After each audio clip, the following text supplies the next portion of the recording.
Hello students, इस video में हम 8th क्वेश्चन को डिस्कस करने वाले हैं। इसमें लिखा है find the area of the triangle form by the lines y minus X equal to 0, x plus Y equal to 0 and x minus K equal to 0। तो आपको ये तीन लाइंस दे रखी हैं और इन तीन लाइंस से बनने वाले ट्रायंगल का हमें एरिया फाइंड करना है।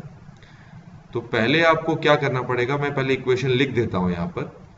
ये हमारे पास है वो तीन इक्वेशंस इक्वल टू 0। तो क्योंकि अगर ये तीनों लाइंस मिलकर कोई ट्रायंगल बना रही होंगी तो हमें सबसे पहले उन ट्रायंगल्स के कोऑर्डिनेट चाहिए। आप क्या करेंगे, सबसे पहले इन दोनों लाइंस को सॉल्व करेंगे। आप खुद करें, ये जो ऊपर वाली लाइन है इसमें से y की वैल्यू निकाल लें तो x आएगा। इसको इस इक्वेशन में पुट कर दें तो आपको x की वैल्यू 0 मिल जाएगी। फिर वो x की वैल्यू 0 यहां पर पुट करेंगे तो y की वैल्यू 0 मिलेगी। तो इन दोनों को सॉल्व करने से आपको जो पहला कोऑर्डिनेट मिलेगा वो मिलेगा 0,0। तो ये ट्रायंगल का एक वर्टेक्स तो 0,0 हमें मिल चुका है। अब मैं क्या करता हूं, सेकंड इक्वेशन और थर्ड इक्वेशन को सॉल्व करता हूं। सेकंड इक्वेशन है x plus Y equal to 0 और थर्ड इक्वेशन है x minus K equal to 0। पहले यहां से मैं x की वैल्यू k निकाल लेता हूं, उसको मैं फर्स्ट इक्वेशन में पुट कर लेता हूं तो y की वैल्यू मुझे माइनस के मिल जाती है। तो इस तरीके से मुझे कोऑर्डिनेट मिल जाता है k माइनस के। तो ये जो दूसरा मुझे वर्टेक्स है उसकी कोऑर्डिनेट मुझे k माइनस के मिल चुका है। अब मैं क्या करूंगा, पहली और जो तीसरी इक्वेशन है इन दोनों को सॉल्व करता हूं। पहली इक्वेशन है y minus X equal to 0, तीसरी इक्वेशन है x minus K equal to 0। इसको अगर 0 के इक्वल रखोगे तो x की वैल्यू k आएगी। इसको अगर मैं यहां पुट कर दूं तो मुझे y की वैल्यू भी k ही मिलेगी। और इस तरीके से मुझे ये तीसरा वर्टेक्स पता चल गया है।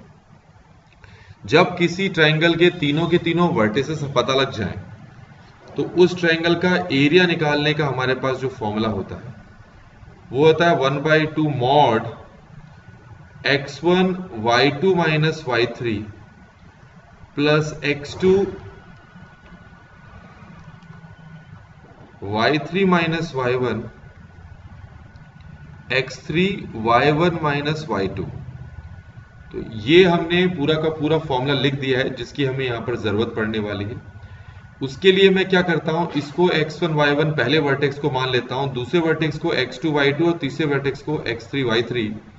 अब ये सारी की सारी वैल्यू इस फॉर्मूले में पुट कर देता हूं तो एरिया इक्वल टू 1/2। x1 की जगह तो 0 पुट करोगे, y2 और y3 की जगह मैं कुछ भी पुट नहीं कर रहा हूं क्योंकि जो भी पुट करोगे 0 से मल्टीप्लाई होने पे अगले स्टेप में 0 हो जाएगा। x2 आप देख लें, x2 k है तो k पुट कर देता हूं। y3 आप देखेंगे तो वो k ही है और y1 आप खुद चेक कर लीजिए वो 0 है। x3 हमारे पास है k, आप देख सकते हैं।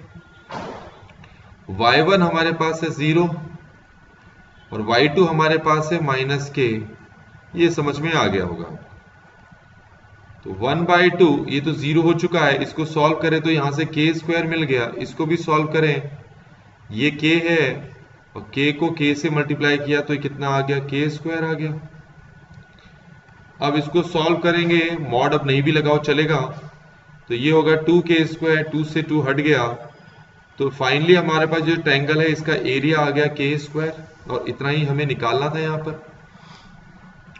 तो हमने क्या कर दिया, हमने यहां पर 8th क्वेश्चन को डिस्कस कर लिया है। अब हम क्या करेंगे, 9th क्वेश्चन को डिस्कस करेंगे।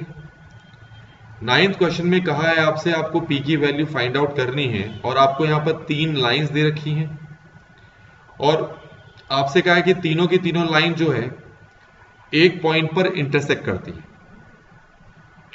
और तीनों की तीनों लाइंस अगर एक पॉइंट पर इंटरसेक्ट करती है तो ऐसे लाइंस को हम कॉनकरेंट लाइंस बोलते हैं। इसके दो तरीके हैं सॉल्व करने के। एक तरीका डिटरमिनेंट वाला है जो आपने फिजिक्स में क्रॉस प्रोडक्ट करते टाइम पढ़ा था, और एक तरीका हमारे पास और है। वो तरीका क्या है, आपके पास यहां पर जो तीन इक्वेशंस दिख रही हैं उसमें से मैं क्या करता हूं, पहली इक्वेशन को ले लेता हूं और जो तीसरी इक्वेशन है इसको भी ले लेता हूं। इन दोनों को सॉल्व करके मैं x और y की वैल्यू निकाल लूंगा। तो इसके लिए मैं दोनों को ऐड कर देता हूं, ये कैंसिल हो जाएगा। ये 5x minus 5 equal to 0 solve खुद करिए आप, और x की वैल्यू यहां से 1 आ जाएगी। अब x की वैल्यू फर्स्ट इक्वेशन या सेकंड इक्वेशन कहीं पर भी पुट कर दीजिए, मैं फर्स्ट इक्वेशन पुट कर देता हूं यहां पर। तो 3 multiply 1 plus Y minus 2 equal to 0। 3 minus 2 कितना होता है? 1 होता है। तो यहां से मुझे y की वैल्यू कितनी मिल जाएगी? -1 मिल जाएगी। तो अब आप देख सकते हैं कि मुझे ये और ये जो लाइन है, इन दोनों का इंटरसेक्टिंग पॉइंट मिल गया है। तो मैंने जिन दो लाइंस को सॉल्व किया, इसको और इसको सॉल्व किया, तो उन दोनों का मुझे एक इंटरसेक्टिंग पॉइंट मिल गया जिसके कोऑर्डिनेट है 1, -1। अब आपको एक तीसरी इक्वेशन भी दे रखी है इस क्वेश्चन में, जो कि ये है। क्या है इसका नाम? px plus 2y minus 3 equal to 0। इसमें p जो है उसकी वैल्यू निकालनी है।